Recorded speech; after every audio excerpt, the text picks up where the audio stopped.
calls is like nothing I've seen before. So like, how did this idea come together? Did it have to do with like the pandemic and it's like, okay, we can't like go out and film stuff, but let's still be creative and create something? Not really. It did and it didn't. I mean, the Apple approached me with this concept of doing a TV show with just phone calls and kind of in a Twilight Zone world. And I was given the opportunity to create this whole visual language and write all these stories and come up with all these concepts for the stories.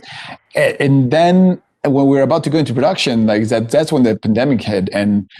But I was like, wait a minute, like if there's a show that won't be stopped by the lockdown, it's this one. So we kind of figured out with Apple, Canal Plus and everybody involved, like a way to do it and ended up making it better because we didn't have to have a lot of actors in the studio anymore pretending to be talking on the phone. We did have them literally in their houses in different parts of the world talking to each other on the phone.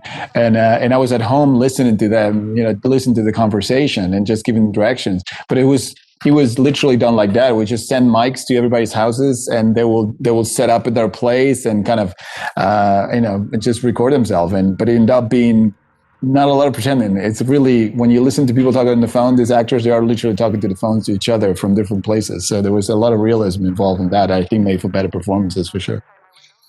When was the decision made to make it a visual medium instead of like releasing it like as an Apple iTunes podcast or something like that?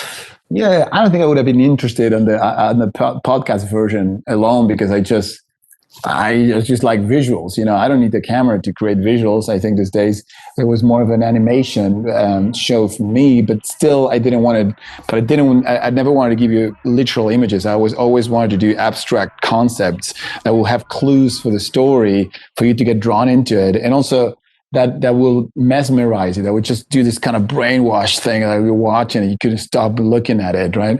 And I think great visuals, they have that power of just keep you engaged. Even something that's, if you think about it, the first episode almost starts in black and white with one line and ends up in this like crazy, 2001 like crazy trip at the end of colors coming at you, right? So it couldn't go from smaller to a bigger place, right? So there was something about that I think it's a completely different experience that you will just listen to it, I guess.